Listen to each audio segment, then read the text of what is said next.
One stormy Sunday morning, a desperate crowd filled the massive hall of Holy Ground Ministries.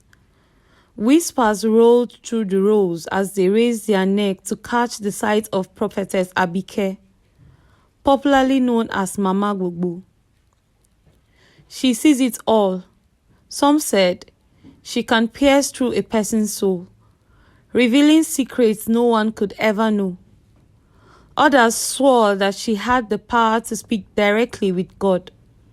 But today, something unsettling hung in the air. Just then, a scream echoed from the side of the hall.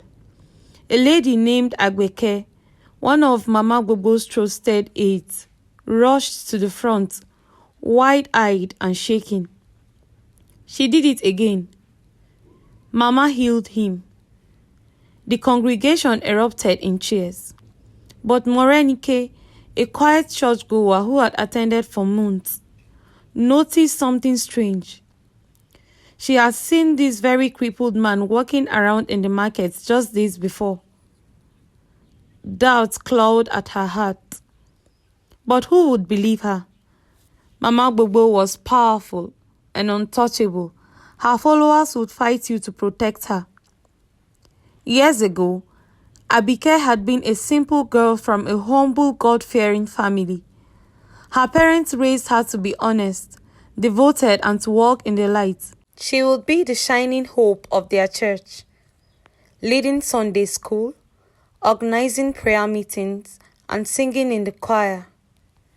Everyone adored her, and some even said she was destined for greatness. But somehow, her path veered in such dark direction. Years later, after struggling to build her ministry, Prophetess Abike attended a grand conference for pastors. There, she met several famous preachers who seemed to hold a secret power. The leader, Pastor Bamidele, pulled her aside. "You are trying to be godly, but you will never make an impact until you are willing to make the sacrifice," he said.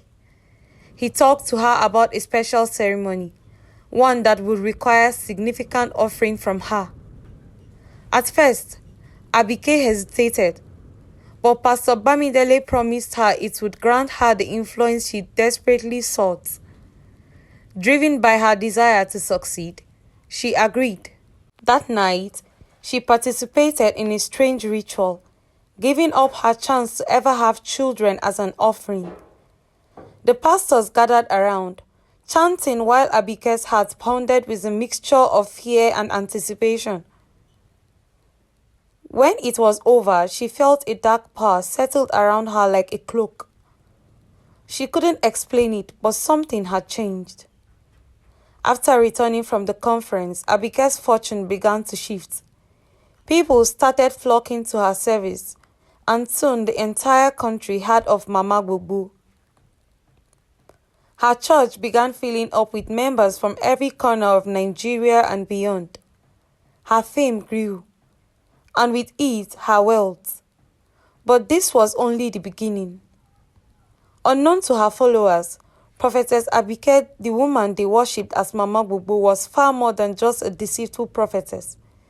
Beneath her human exterior lay an ancient, sinister secret. Abike was a half-human, half-serpent, and a hybrid of darkness, whose origin traced back to a mysterious underwater covenant she had entered after joining the cult. Every midnight she would disappear from her luxurious mansion, leaving the world of mortals behind.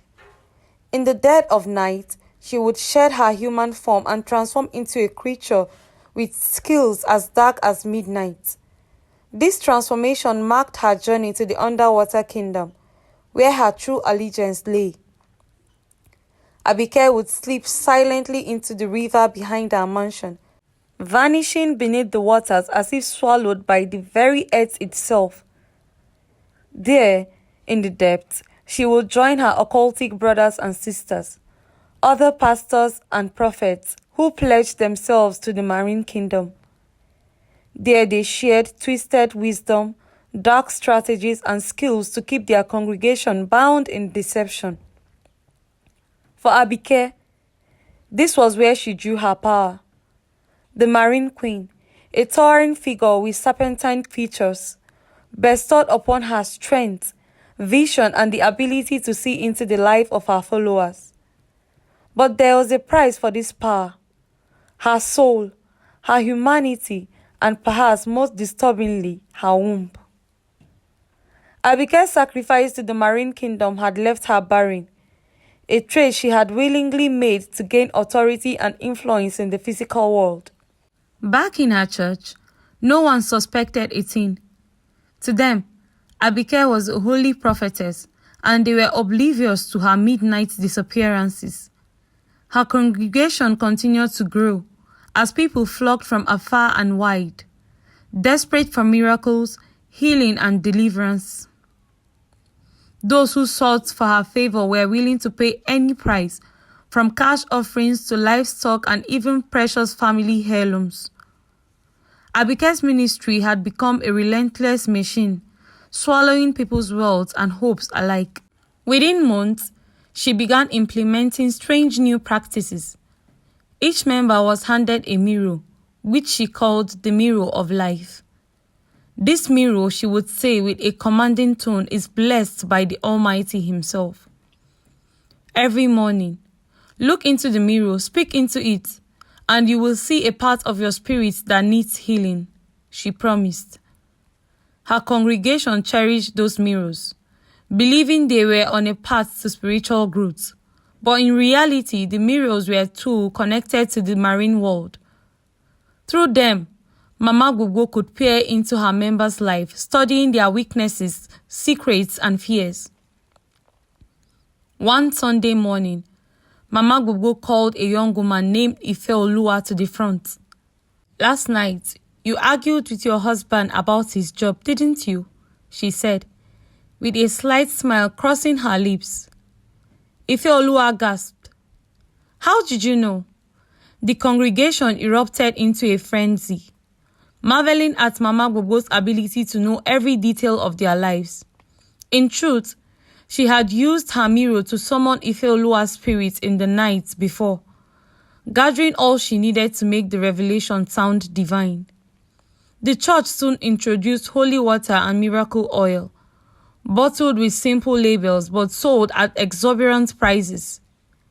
Abike would wave her hands over the items, claiming that they would cure any sickness, fix any marriage, and even bring financial blessings. When Morenike saw a struggling mother give her last savings for a tiny bottle of miracle oil, she clenched her feet, her suspicion deepening. The next Sunday, Prophetess Abike's voice echoed through the church as she scanned the congregation with piercing eyes. Her gaze landed on a young man seated in the middle row. His name was Obafemi, a recently returned graduate who had just come back from the overseas with his mother to visit Mama Gbogbo's church. Having heard of her supposed divine revelation, they thought it was wise to seek a blessing. Abike's face lit up as she beckoned on Obafemi to come forward. "Young man, please come forward," she said. Obafemi hesitated, but his mother nudged him, whispering, "Go, this could be your blessing." Obafemi stepped out to the front. Abike raised her hand in what looked like a gesture of divine revelation. She took a deep breath and then announced dramatically, "The Lord has revealed something troubling to me, my son." The congregation was silent, hanging on every word. Abike looked at Obafemi with a heavy gaze, shaking her head slowly. "Your life battery is running dangerously low. I see darkness ahead, if nothing is done." Obafemi felt his heart begin to pound. Life battery? He didn't understand, but he could see Abike's grave expression. He swallowed nervously. "Mama, please, what does that mean?" Abike placed a comforting hand on his shoulder and lowered her voice. The tension in the air thickened. "It means, my son, that if something isn't done quickly, You won't live to see your 30s. Marriage, children, and all of that will be lost to you unless you act now. Obafemi's face turned pale, his mother gasping, clutching her chest in fear. But Abike continued, raising her hand as if bestowing hope on him. The Lord has provided a solution. There is a way to renew your battery life, to ensure you live long and prosperous. She leaned in closer, her eyes narrowing with intensity. You must make a sacrifice, a powerful seed, something that costs you deeply, for the Lord blesses those who give from the heart. Obafemi's mother held him tight, her eyes wide with worry. What kind of sacrifice, Mama? She asked. Abike nodded, as if she had expected the question. The Lord has directed me, she said, her voice dropping to a hush. Your son's life can be renewed with the sacrifice of a cow. Not just any cow, but one that symbolizes a new life. Strong, healthy, and without blemish. Obafemi's mind reeled at the thought. He had heard of sacrifices before, but had never been asked to make one for himself. Mama, I don't know where to get a cow now. Abike waved her hand dismissively. Don't worry, my son. The Lord understands. You need not go out and find a cow yourself. You can simply convert this sacrifice into a seed. Give the amount and I will take care of the rest. The church has a way to handle these things. You just need to be obedient and trust the word of the Lord. Obafemi's mother whispered frantically into his ear, urging him to comply. Obafemi, don't delay. Just do what Mama Bubu says. Your life is worth more than any amount of money. Reluctantly, he agreed, pulling out his checkbook and writing a large sum. Abike accepted the check with a smile of satisfaction. My son, your obedience has pleased the Lord. Your life is now in God's hand, and He will reward you for your sacrifice. Relieved but still shaken, Obafemi returned to his seat, his mother clinging to him and thanking the prophetess profusely. What he didn't know was that Abike had no intention of buying any cow or offering any sacrifice. As she had done with many others, she took the money straight to her ongoing project fund, adding its luxurious mansion she was constructing on the outskirts of the town. This wasn't the first time she had used such tactics to squeeze offerings from her congregation, and it wouldn't be the last. In Abike's church, Morenike watched from a distance as she gathered more stories like this. She saw the pattern and knew that those prophecies were nothing more than calculated lies to drain her followers financially. She began to find a way to expose her evil doings, though she knew it wouldn't be easy. She prayed that her effort would one day set people like Obafemi free, opening their eyes to the truth about Abike's schemes. Despite her growing doubts, Morenike kept attending the church, quietly observing. Then one service, she noticed something that she couldn't ignore. An elderly man in a wheelchair rode up to the altar. Mama Gbogbo placed her hand on his forehead, murmuring a prayer. The man suddenly stood up, shaking with supposed new strength. The whole congregation erupted in joyous shouts. Morenike, however, recognized him from the street market. He wasn't disabled at all. He was an actor paid to pretend for this miracle.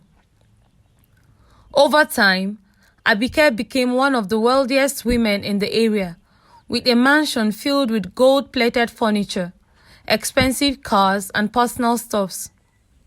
She called it a reward from God. But Morenike knew that no blessing had yet arrived for her poor neighbors, who continued to give until they had nothing left. Amid all her schemes, Abike wielded power, not only to deceive but to control lives. even breaking up families for her own selfish desires. She took a particular interest in wealthy, influential men who attended her church, especially those she sensed she could easily manipulate. If she set her sights on married men, she would concoct visions and divine revelation that cast doubts upon his wife, creating chaos in the household. During one particular scandalous service, Abike singled out a successful businessman named Mr. Kola. She called him to the front of the congregation, dramatically raising her hand as though she was receiving a divine message. "Brother Kola," she declared, "the Lord is showing me a troubling vision. A dark cloud surrounds your household. Someone close to you, someone you trust deeply, is working against your blessings." As expected, Mr. Kola looked alarmed. His eyes widened with shock and fear. "Prophetess, who could it be?" he asked desperately, eager to protect his fortune and his family. Abike leaned in, lowering her voice to a solemn whisper. "It is your wife. I see her spirit entangled in the web of envy and greed, blocking your breakthroughs." She added, "But fear not. Mama Gbogbo is here to help you. With my special guidance, I can break this curse."